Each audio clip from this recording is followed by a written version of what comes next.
안녕하십니까, 강사 사경원입니다. 이번 시간에는 측정불확도 개요의 마지막 세 번째 시간으로서 해당되는 강의를 살펴보신 내용인데요. 본 강의는 동영상은 인정지원센터에서 실제로 비대면을 진행된 강의 중에서 샘플로 제공되는 동영상이므로 모든 교환의 저작권은 한국인정지원센터에 기속됨을 다시 한번 설명드리며 교환은 현재 제공드리기 어렵다는 점 다시 한번 말씀드립니다. 보다 자세한 강의나 문의 같은 경우에는 한국인정지원센터 코라스에서 한번 문의해 주시고요. 보다 본격적으로 강의 시작해 보도록 하겠습니다. 자, 확률입니다. 해당되는 확률이라는 개념은 그냥 0부터 1까지의 가능성이라고 보시면 돼요. 0은 실패가 되죠. 1번은 얘는 실패, 이쪽은 성공이 되는 거죠. 성공. 확률이라는 것은 전체 중에 자기가 발생할 가능성, 다죠? 전체 중에 자기가 발생할 가능성이죠. 주사위 같은 경우는 6개 면을 중에서 2가 나타날 가능성은 1개니까 2가 나타날 가능성이 1이니까 6분의 1이라는 확률을 가지게 되는 겁니다.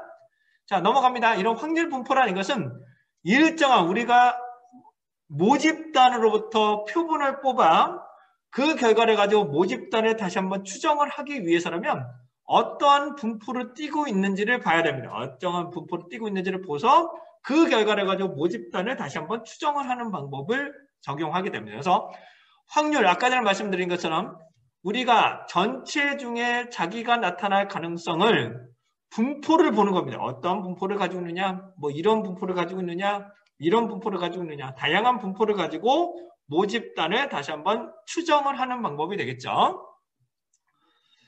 자, 확률 분포에는 여러 가지 분포가 있습니다. 확률 분포에는 여러 가지 분포가 있는데 우선 이산형과 연속형이 나오는데 우리는 연속형만 보시면 됩니다. 우리는 연속형 분포만 보시면 됩니다. 이산형 분포를 사용하는 사례는 그렇게 많지 않습니다. 특정 불확도에서는 그렇게 많지 않습니다. 근데 실무에서는 이산형 환형 분포도 상당히 많이 씁니다. 하지만 특정 불확도인 경우에는 연속형 확률 분포만 우선적으로 보시면 됩니다. 자, 여기서 영속형 확률 분포에서는 정규 분포, 얘를 표준 정규 분포라고 합니다. 얘를 표준 정규 분포, 그래서 Z분포라고 하고요. 그 다음에 T분포. 여러분들은 아마 직사각형 분포라고 되어 있을 거예요. 얘를 직사각형 분포라고 되어 있고요. 직사각형 분포로 되어 있을 건데 연속형 균등 분포 안에 직사각형 분포가 들어가는 거예요. 다시 한번 해보고요. 연속형 균등 분포. 균등이라는 것은 동일한 분포를, 동일한 면적을 가진다고 해서 균등이 되겠죠. 그 중에 직사각형 분포가 되는 겁니다. 자, 근데 측정 불확도에서는 실제로 말씀드리면 T분포 아니면 직사각형 분포 혹은 삼각형 분포 요 세 가지만 씁니다. 다시 한번 뭐라고요? T분포 혹은 연속형 균등 분포에서 해당되는 삼각형과 사각형, 삼각형과 사각형, 직사각형이죠. 이 세 가지 분포만 일반적으로 가장 많이 쓰는 분포가 됩니다. 자, 해당되는 이 정규 분포와 Z분포, T분포가 나오는데 결론적으로 말씀을 드리면 얘는 30개 이상일 경우가 Z분포입니다. 다시 30개 이상일 경우는 Z분포가 되는 거고요. 30개 이하가 되면, 즉 30개까지예요. 31개까지는 Z분포, 30개까지는 T분포로 따르게 되는데 결론적으로 이 분포표를 가지면, 이 분포표를 활용을 하면 30개 이하도 볼 수 있고 30개 이상도 볼 수가 있게 됩니다. 그러니까 우선은 다시 한번 말씀드리면 정규 분포라는 것이 개발이 됐고 얘를 면적을 계산하기 위해서 Z분포를 적용을 합니다. 근데 얘는 30개 이상, 31개부터 계산을 했는데 얘가 좀 더 좋은 모델인 30개 이하인 T분포라는 것들도 개발이 돼서 적용을 하게 됩니다. 자, 그렇다면 T분포에 대해서 간단하게 분포표만 먼저 설명을 좀 드려보도록 할게요. 이와 같은 분포표가 나타나게 되는데 이와 같은 분포표가 나타나시는데 여러분들에게 아마 드렸던 교재 안에 보시면 파일에 보시면 T 분포표라고 있으실 거예요. T 분포표. 없으시면 요 화면상으로만 보셔도 됩니다. 아마 기본적으로 제공해드렸던 T 분포표라고 제공이 될 겁니다. 자, 화면상에 보시면 T 분포표라고 나오는데 신뢰 수준, 이쪽이 유효 자유도입니다. 유효 자유도에 해당되는 표본수가 아니고 유효 자유도인데요. A형 타입, A 타입 경우는 N-1이 되는 거고요. 그 외에 B형인 경우에는 무제한으로 갈 때도 상당히 많이 있습니다. 자, 계속합니다. 요게 유효 자유도예요. 유효 자유도. 그 다음에 요거 해당되는 요 내용이 요 자료들을 우리는 포함인자 K라고 합니다. 다시 이런 것들을 뭐란다 우리는 포함인자 K라고 하는 겁니다. 포함인자 K라고 표명을 합니다. 자, 천천히 설명드립니다. 우리는 자유도가 중요합니다. 자유도가 중요하고요. 그러니까 표본수를 알면 자유도를 아는 거니까요. 그 다음에 신뢰 수준도 결정이 되는 거죠. 신뢰 수준은 일반적으로 95%를 일반적으로 가장 많이 씁니다. 측정 불확도에서는 일반적으로 95%를 일반적으로 가장 많이 쓰게 됩니다. 물론 99%도 쓰고요. 90%도 쓰기도 합니다. 근데 측정 불확도에서는 기본적으로 95%를 많이 쓰게 됩니다. 그렇다면 요 결과치가 되는 거죠. 요 결과치를 기반으로 유효 자유도를 적용을 하시면 만약에 16개라면 어떻게 될까요? 16개의 표본수라면 유효 자유도는 15가 되므로 2.132 포함인자 K라고 결정이 되는 겁니다. 포함인자 K가 되는 거예요. 근데 30개 이상이 되면 해당하는 부분이 2에 가깝기 때문에 해당은 1.96 그래서 2에 가깝기 때문에 이렇게 판정을 합니다. 그런데 측정 불확도인 경우의 한정에서 다시 측정 불확도의 한정에서 10개 이상이면 표본수가 10개 이상이면 포함인자 K를 2라고 보기도 합니다. 근데 원칙적으로 말씀을 드리면 자유도를 기반으로 신뢰 수준을 적용하여 이 포함인자 K를 적용을 해야 됩니다. 이거 원칙은 이렇게 해야 되지만 이렇게 다 따지면 우리가 계산하기가 너무 어렵기 때문에 표본수가 10개 이상이 되면 측정 불확도의 한정에서 포함인자 K를 2라고 보기도 한다라는 것을 우선 설명드리고 갑니다. 이거는 추후에 배우실 거예요. 근데 포함인자 K는 표본수에 따라서 달라진다. 뭐라고요? 표본수에 따라서 달라진다는 것은 다시 한번 강조드리고자 합니다. 이걸 우리는 T 분포라고 한다. T 분포라고 합니다. 자, 여기까지 간단하게 한번 보여드렸고요. 자, 그러시면 우리는 해당되는 정규 분포, 요거 잠깐 사진 좀 잠깐 찍어주시기 바랍니다. 여기 부분 사진 찍어주시기 바랍니다. 사진, 이건 요약 정리거든요.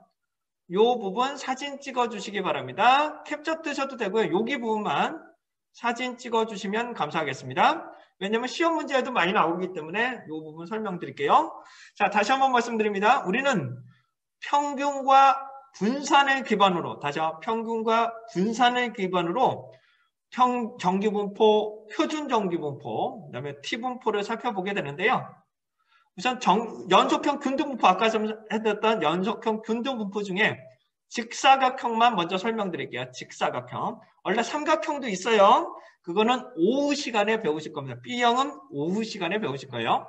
해당되는 표준 편차는 직사각형은 루트 3의 반범위, 반으로 선택하게 됩니다. 네, 넘어갈게요.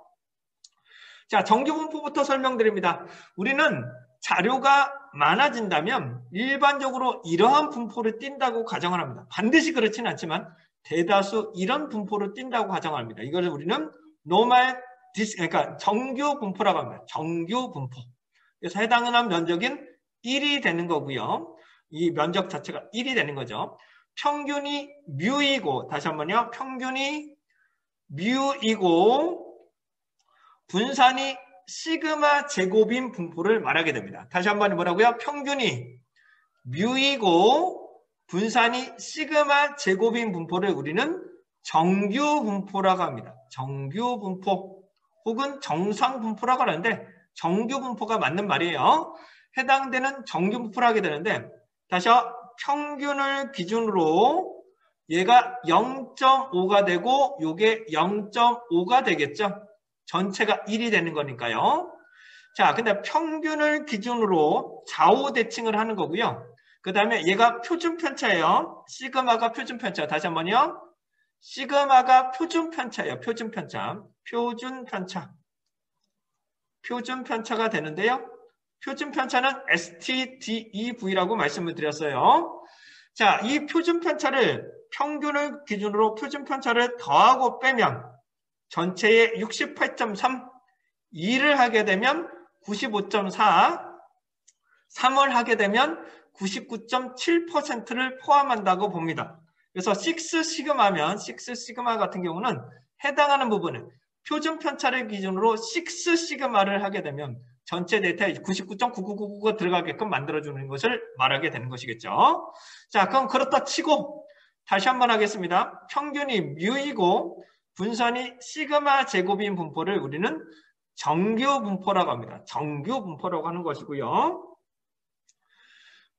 표준 정규 분포라는 것은 뭐냐면 면적을 구하다 보면 여기는 없구나. 여기는 없고. 여기는 없네요. 죄송합니다. 자, 표준 정규 분포라는 것은 뭐냐면 정규 분포가 뭐 이런 것들이 있다고 가정하겠습니다. 이런 분포들이 막 있게 되는데 서로 간의 면적을 구하기가 어려워요. 서로 간의 면적을 구하기 어렵기 때문에 얘를 표준화라는 것을 시키게 됩니다. 표준화.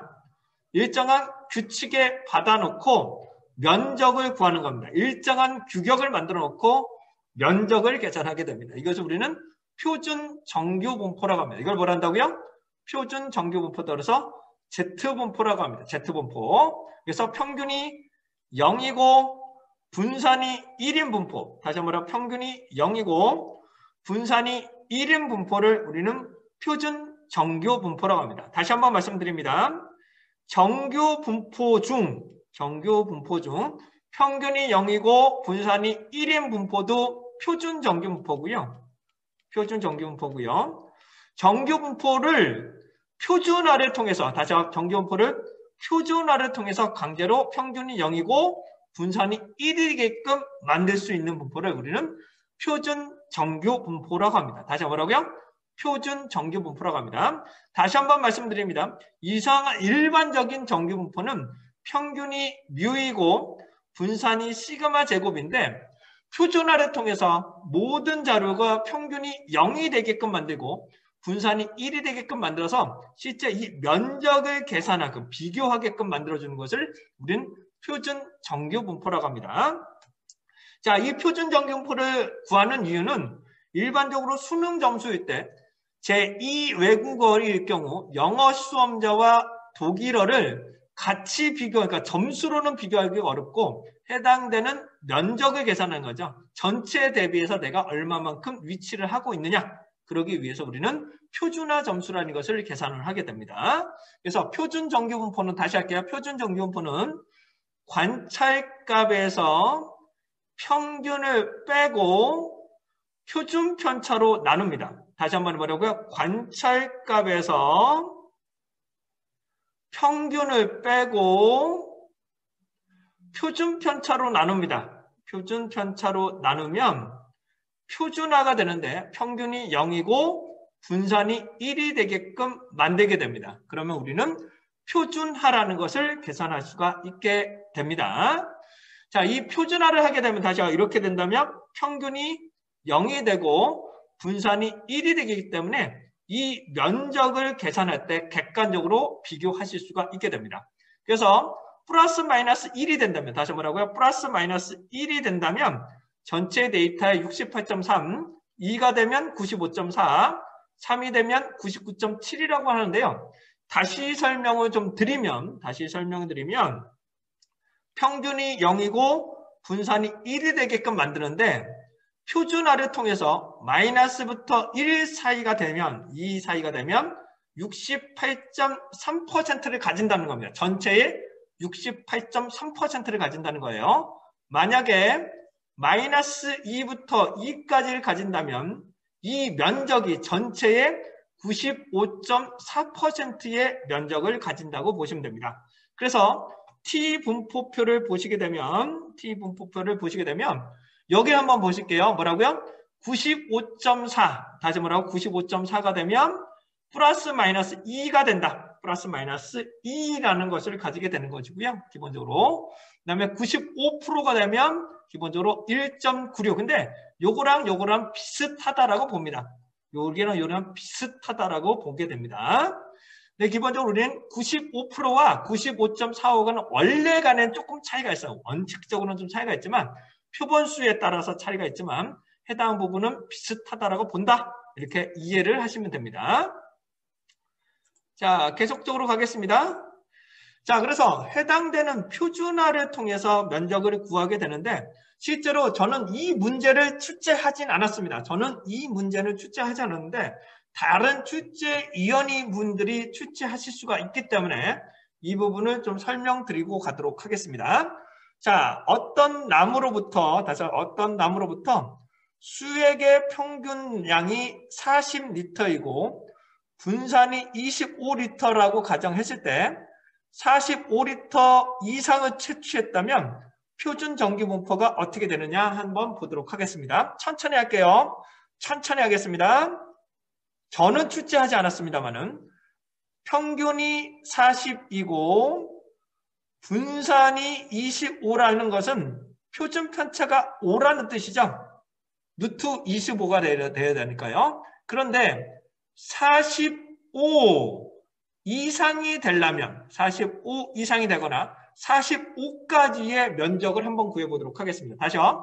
어차피 45까지의 면적을 구하나 요 이상의 면적을 구하나 똑같습니다. 왜냐하면 전체 면적에서 누적을 빼버리면 되니까요. 자, 그렇다면 누적을, 그러니까 표준화를 시켜볼게요. 자, 표준화는 어떻게 된다 그랬나요? x-뮤를 표준 편차로 나눈다고 그랬습니다. 다시 x-뮤를 표준 편차로 나눈다고 그랬습니다. 해당되는 평균이 40이고요. 관찰값은 45가 되죠. 관찰값은 45가 됩니다. 그 다음에 표준 편차가 루트 25니까 5가 되겠죠. 그렇다면 이게 1이 된다는 거죠. 여기 위치에 표준화를 시키면 뭐가 된다고요? 1이 된다는 뜻입니다. 1이 된다는 뜻입니다. 그렇다면 Z가 1일 경우를 한번 보도록 하겠습니다. Z가 1일 경우 한번 살펴보실 건데 자, 이런 표가 있다고 가정할게요. 똑같습니다. T분포표하고 똑같은데 얘는 Z분포표인데요. 1.0이 되는 거죠. 다시 한번 1.0이 되는 거죠. 1.0이 돼버리기 때문에 해당하는 면적이 누적을 하게 되면 0.8413이 된다는 겁니다. 다시 1.0이 되기 때문에 8413의 면적을 가지는 거죠. 자, 참고적으로 말씀을 드리겠습니다. 참고적이요. 자, 이 내용을 보시게 되면, 여기를 보시게 되면, 여기를 한번 보실게요. 0.00이, 얘가 0.00이 얘가 5라고 나오느냐, 다시 얘가 0.5라고 나오느냐, 혹은 해당하는 부분이 0으로 나오느냐가 중요합니다. 해당하는 부분이요. 얘가 0.5로 나오느냐, 해당하는 부분이 0으로 나오느냐가 중요한 부분이 되는데요. 만약에 0.5라면, 다시 0.5라는 것은 여기를 말하는 거죠. 여기, 얘가 0을 말하는 거, Z값이 0일 때를 말하는데 0.5라고 표명이 되면 여기까지의 면적인 0.5가 되는 겁니다. 그러니까 얘는 누적이 되는 거예요. 0.5라고 표현되면 얘는 누적이라고 보시면 됩니다.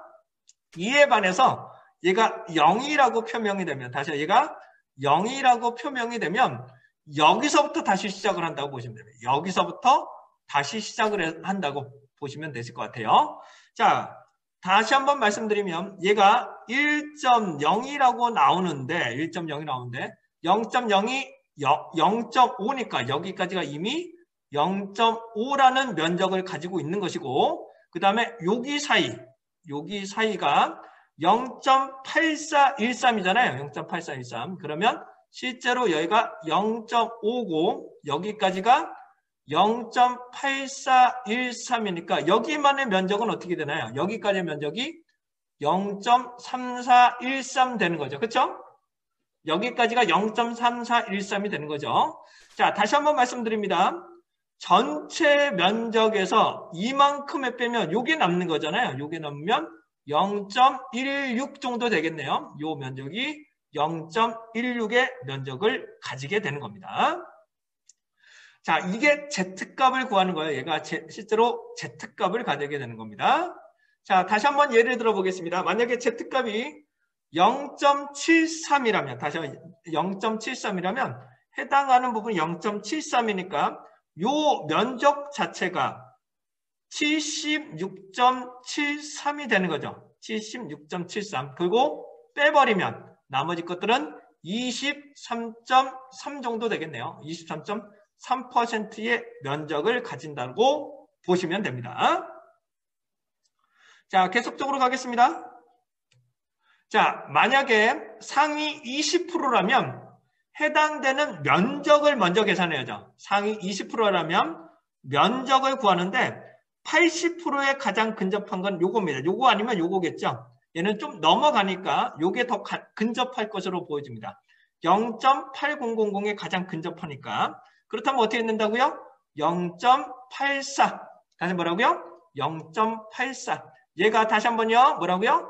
해당되는 면적이 얘가 80%, 얘가 20%가 되려면 이 Z값이 얼마 된다고요? 80%니까 0.84.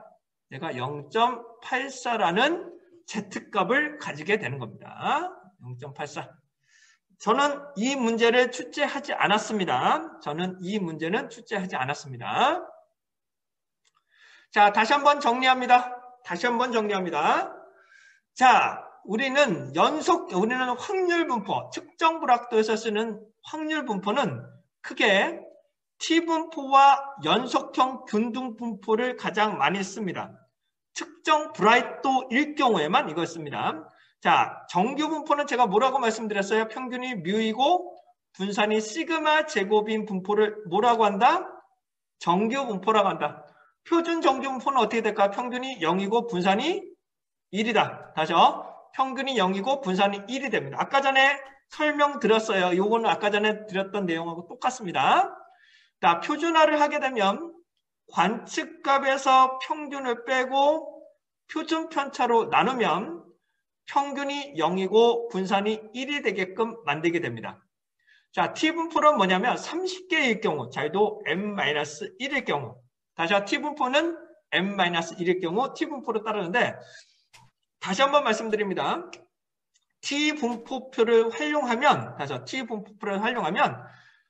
자유도가 많아지면, 그러니까 해당되는 표본수가 많아지면 어차피 Z분포에 근접해지게 됩니다. 어차피 Z분포에 근접해지기 때문에 T분포표만 활용하셔도 큰 무리는 없다라는 것을 다시 한번 강조드립니다. 자, 그런데 핵심을 말씀드리면 측정 불확도는 30개 이상의 표본을 뽑을 가능성이 거의 없기 때문에, 그래서 표본수가 작은 T분포표와 연속형 균등 분포, 즉 삼각형과 사각형의 분포를 상대적으로 많이 쓴다라고 보시면 되시겠습니다. 요게 해당되는 요 부분은 B형에 가깝다. B형이라고 보시면 되실 것 같고요.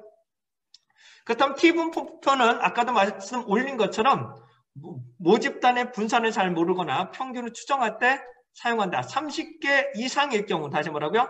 31개 이상이 되면 정규분포와 근접해지고, 정규분포는 다시 한번 표준화가 가능하기 때문에 해당하는 결과치는 동일해진다. 이렇게 이해해 주시면 감사하겠습니다. 자, T분포표는 아까와 같습니다. 아까와 같이럼 해당되는 자유도는 기본적으로 다시 한번요, A타입일 경우의 자유도입니다. 다시요, A타입일 때 자유도는 카운트, 이해되시죠? 카운트 마이너스 1을 해야 됩니다. 뭐라 카운트 마이너스 1을 하면 유효 자유도가 됩니다. B타입 경우는 다양합니다. B타입 경우는 무제한으로 가는 경우도 있고 여러 가지 방법이 있으니까 그거는 B타입 때 공부를 좀 해주시면 좋으실 것 같고요. 자, 그 다음에 신뢰 수준은 결정이 됩니다. 주어집니다. 다시 신뢰 수준은 주어지는데 거의 95%를 제공을 합니다. 그래서 만약에 표본수가 16개이고 신뢰 수준이 95라면 그 다음에 n-1을 하니까 15개가 되는 거죠. 15개. 그리고 쭉 갈 거고요. 95%가 되니까 포함이자 K가 2.13을 가진다. 다시 뭐라고요? 2.13을 가지게 됩니다. 자, 다시 한번 쉽게 설명을 드려볼게요. 자, 아까 전에 저희가 기억나실까 모르겠지만 상한값과 하한값을 놓고 평균값을 계산한 다음에 얘에 해당되는 신뢰 구간을 구한다고 그랬죠? 해당되는 신뢰 구간을 구하는데 얘는 100개 중에 90개가 들어가는 거고 얘는 100개 중에 99개가 들어가야 됩니다. 그만큼 얘가 더 구간이 넓어져야 되죠. 구간이 더 넓어지게 되는 겁니다. 이 구간이 많이 들어가야 되니까 더 넓어지게 됩니다. 이 넓어지면 넓어질수록 해당이 되는 상한값과 하한값에서 벗어나거나 이렇게 나타날 가능성이 점점 높아지게 되는 것이겠죠. 그렇다면 이 포함자켓 다시 한번요. 이 신뢰 구간이 좁아지면 다시 한번 얘는 68.3이라는 것은 전체의 68%만 들어가는 거고 얘는 전체의 99%가 들어가야 되기 때문에 99개가 들어가야 되기 때문에 더 많은 것을 들어가게 됩니다. 더 많은 것이 들어가게 되는 겁니다. 그만큼 범위가 더 넓어야 되겠죠. 범위가. 이해되셨나요? 자, 자유도가 작아지면 작아질수록 이 포함인자 K가 커진다는 것은 평균으로부터 이 상한과 한 해당되는 평균으로부터 상한치와 하한치의 범위가 점점점 넓어짐으로 해당되는 측정 불확대 범위가 넓어지니까 좀 더 우리가 정밀한 결과를 얻어내기가 어렵다는 거죠. 그래서 표본의 크기가 중요한 거예요. 아셨습니까? 그래서 우리는 표본의 크기가 매우 중요한 겁니다. 자, 그러시면 여기까지가 가장 기본적인 T 분포표에 대해서 좀 설명을 좀 드렸고요. 포함자 K, 요게 포함이자 K에 다시 한번 얘가 뭐가 된다고요? 유효자유도 다시 한번요. 표본수가 10개이고 다시 한번요. 표본수가 10개이고 95%라면 포함인자 K는 어떻게 될까요? 10개라면 자유도가 9가 되죠. 9가 될 것이고요. 신뢰 수준이 95%니까 포함자 K는 2.26이라는 포함인자 K를 구할 수가 있게 되는 겁니다. 자, 여기까지가 A형 측정 불확도의 가장 기본적인 내용에 대해서 조금 설명을 좀 드렸고요. 그렇다면 요 신뢰 구간을 한번 구해보도록 하겠습니다. 구간 추정이라는데 아까 전에 말씀드렸던 것처럼 평균을 기준으로 이 신뢰 구간을 구해야 됩니다. 이 신뢰 구간을 구하고 이 신뢰 구간이 상한값과 하한값 안에 내포되느냐, 걸리느냐, 벗어나느냐를 살펴보실 수가 있겠죠. 평균만 보는 게 아니라 신뢰 구간을 보셔야 돼요. 신뢰 구간. 이 신뢰 구간이라는 것은 믿을 수 있는 구간, 우리가 인정할 수 있는 구간을 신뢰 구간이라고 봅니다. 신뢰 구간. 이 신뢰 구간은 이 신뢰 수준이 매우 중요한데요. 신뢰 구간에서는 신뢰 수준이 중요한데 이 신뢰 수준이라는 것은 다시 한번요.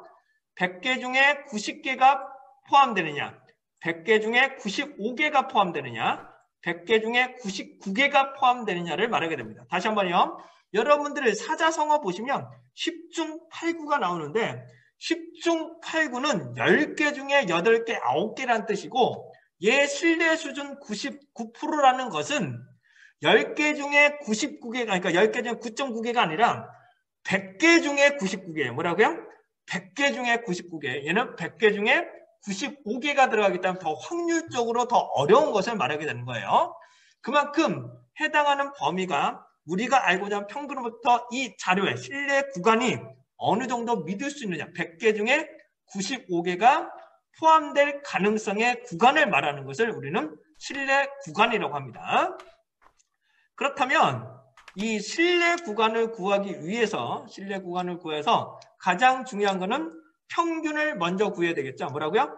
해당되는 평균. 여러분들 교재에서는 이게 아마 X라고만 표현되어 있을 거예요. 여러분들이 교재에서는 아마 X라고 표명이 됐을 텐데 X바라고 보셔야 됩니다. X바.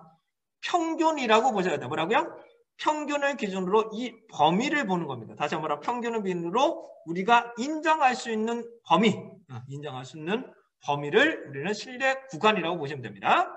자, 다시요. 평균을 기준으로 플러스 마이너스랍니다. 다시요. 신뢰 구간, 그러니까 평균을 기준으로 플러스 마이너스라는데 포함인자 K 그리고 루트 n분의 S를 하게 됩니다. 자, 루트 n분의 S 얘는 뭘까요? 얘는 뭐가 될까요? A타입이 되죠. 얘는 뭐라고요? A타입이 되는 겁니다. A타입. 루트 n분의 S. 그 다음 얘가 포함인자 K. 얘가 포함인자 K가 됩니다. 다시 한번 말씀드립니다. 얘는 나머지는 똑같다고 가정하고, 이 신뢰 수준이 높아지면 높아질수록 이 포함인자 K가 커지죠? 포함인자 K가 커짐으로 해당하는 부분이 신뢰 구간이 점점점 넓어지는 거죠. 신뢰 구간이 넓어진다는 것은 절대 좋은 것이 아닙니다. 신뢰 구간은 좁아야지 우리가 좀 더 정밀한 결과를 얻으실 수가 있는 거니까요. 자, 그렇다면 해당되는 신뢰 구간을 한번 구해보도록 할게요. 표본수가 242고 평균이 33.3, 표준 편차가 12.14일 때 신뢰 수준은 어떻게 되느냐라고 나오시는데요. 다시 천천히 말씀드립니다. 신뢰 구간은 X바를 기준으로 플러스 마이너스 포함인자 K 그 다음에 루트 n분의 S를 적용하게 됩니다.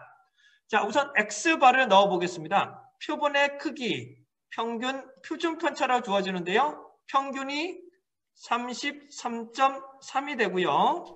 포함인자 K는 나중에 구해볼게요. 루트 n이니까 루트 242.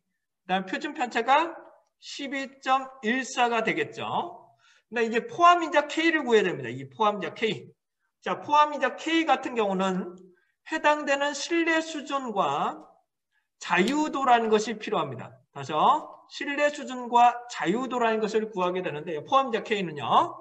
신뢰 수준은 결정이 되어 있고 이 자유도는 얘는 거의 30개 이상이니까 무제한이라고 가정하고 가겠습니다. 그렇다면 해당되는 신뢰 수준을 보시게 되면 이 신뢰 수준을 보시게 되면 95%에 해당되는 자유도니까요. 95%에 다시 95%에 매우 많은 자료니까 1.96이 되죠. 여기 나오는 포함인자 K는 1.96이 되는 거죠. 1.96. 그래서 계산하고자 하는 것은 다시 평균을 기준으로 루트 n분의 S 그 다음 포함인자 K를 통해서 구하는데 요거부터 먼저 계산하셔야 돼요.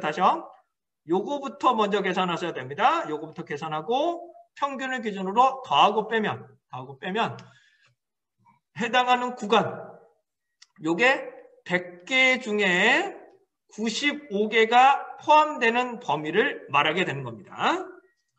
자, 표본 20개라고 가정하겠습니다. 표본 20개일 경우 어떻게 구하는지 볼게요. 평균이 얘가 어떻게 된다고요? 평균이 25.7 포함인자 K는 그렇다 치고 루트 n, 루트 20을 적용하고 10.28을 적용을 합니다. 포함인자 K인데 자, 포함인자 K를 구하려면 뭘 구한다고요? 신뢰 수준이 필요하다. 뭐라고요? 신뢰 수준이 필요하고 그 다음에 자유도라는 것을 적용하게 된다. 자, 신뢰 수준은 99%가 되고 있고요. 그 다음에 자유도는 20-1이니까 19가 되죠. 자유도는 n-1이라고 말씀을 드리고 갑니다. 그 다음 99%에 여기서 99%에 19개죠. 19개에 여기에 99%잖아요. 99%니까 2.85 다시 뭐라고요? 2.85라는 포함인자 K를 여기 나오시는 2.8586에 해당되는 19개나요? 제가 다시 본 것 같아요. 다시 한번 볼게요. 19개에 19개를 봐야 되네요. 제가 잘못 봤네요. 죄송합니다. 제가 잘못 봤네요. 20개니까 19개를 넣어야 되겠죠? 19개 넣으시고 그 다음에 99% 신뢰 수준이니까 포함인자 K는 2.86, 2.86의 결과치 포함인자 K를 구하실 수가 있게 되겠습니다. 자, 여기까지 측정 불확도의 개념과 A타입을 구하는 방법 좀 설명을 좀 드렸고요. 지금부터 요점 정리를 한번 다시 해드리도록 하겠습니다. 여러분들과 함께 요점 정리를 좀 해볼게요. 여러분들 합격을 하기 위해서라면 이 부분의 요점 정리를 설명드릴 수 있도록 하겠습니다. 시간이 조금 걸리더라도 설명 좀 드릴게요. 여러분 합격이 필요하시니까요. 빨리 넘어가겠습니다. 측정 불확도라는 것은 제가 뭐라고 말씀드렸어요? 측정, 즉 관측을 통해서 얻어내는 과정에서 불확실한 정도를 계량적으로 혹은 객관적으로 표현하는 것을 우리는 측정 불확도라고 한다. 그래서 측정 결과는 평균에서 해당되는 측정 불확도 결과치를 산출하게 되는데 일반적으로 신뢰 수준은 몇 프로? 95%, 포함자 K는 일반적으로 2라고 표명을 합니다. 그리고 해당되는 요 측정 불확도 결과치를 계산하게 되는 거죠. 그렇다면 우리는 함수를 계산을 하고 A형입니다. A형은 제가 뭐라고 말씀드렸어요? A형은 실제 관측을 통해서 얻어야 되니까 루트 n분의 s 맞나요? 다시 뭐라고? A형 뭐라고요? 루트 n분의 s, 루트 n분의 s, 루트 n분의 s. 얘는 엑셀을 통해서 데이터 분석 기능을 통해서 구하시면 표준 오차가 루트 n분의 s가 됩니다. 얘를 표준 오차라고 합니다. 표준 오차라고 구하고요. B형은 별도로 구하셔야 돼요. B형은 별도로 구하셔야 됩니다. 그리고 감도계수, 가중치를 적용하고 그다음에 제곱을 하고 가중치를 곱한 다음에 제곱을 하고 더한 다음에 루트를 씌운다. 이게 뭐가 된다? 합성 표준 불확도 된다. 얘가 뭐가 된다? 합성 표준 불확도 된다. 이 여기를 통해서 유효 자유도를 계산하죠. 여기 자유도와 여기 자유도를 통해서 유효 자유도를 계산하면 유효 자유도 공식이 따로 있어요. 그럼 B형 때 따로 배우시고요. 그다음에 그걸 가지고 신뢰 수준을 기반으로 다시 뭐라고요? 신뢰 수준을 기반으로 포함인자 K를 산출한다. 이 포함제를 합성 표준 불확도와 곱하면 확장 불확도라는 것을 계산할 수 있다라는 것을 설명드리고 갑니다. 자, 그래서 A형, B형, 다시 A형은 실제 계산을 통해서 B형은 시험 성적서 같은 것을 활용하게 되고요. 요거 가중치, 요거 가중치 곱하고 제곱을 씌우고 루트를 씌우면 합성 표준 불확도가 된다. 이런 것을 다시 한번 설명드리고 갑니다. 자, 그래서 해당되는 GUM, 그래서 말씀드린 것처럼 측정량을 합리적으로 추정한 분산의 특성, 다시 뭐라고요? 분산의 특성이죠. 그러니까 분산은 음이 아닌 값으로 판단하기 때문에 해당되는 분산의 특성을 나타내는 파라미터라고 보시면 됩니다. 자, 계속 갑니다. 자, 측정 불확도 해당되는 부분이 이런 식으로 표명을 하게 됩니다. 그래서 신뢰 수준 약 95%, 약이라고 많이 씁니다. 측정 불확도에서는 약 95% 포함자 K는 2, 원래는 95.4 해당되는 포함자 K 뭐 이렇게 해서 되는데 그렇게까지 하긴 좀 그래서 약 이렇게 사용을 하고 있습니다. 계속 갑니다. 그래서 시험 성적서 요거는 하고 가셔야 돼요. 다시 뭐라고요? 시험 성적서 얘는 체크하고 가셔야 돼요. 얘는 시험 문제 자주 나타날 수가 있으니까 이건 종류를 살펴보시고요. 그 다음에 요거는 그렇게 중요한 부분은 아닙니다만은 적합하냐 부적합하냐 이거에 대해서도 간단하게 설명드렸습니다. 이 안에 포함되면 적합성, 얘는 적합성이 조금 약해지는 거고 이건 좀 애매하죠. 얘는 부적합성 정도가 강해지는 거고 얘는 부적합성 정도를 판단하는 근거라고 보시면 되실 것 같아요. 자, 넘어갑니다. 그 다음에 허용 구간, 채택 구간, 보호대역, 특정 리스크에 대해서 살펴보실 건 허용 구간이 넓고 채택 구간은 그 아니고 그 안쪽의 차이를 보호대역이라고 한다.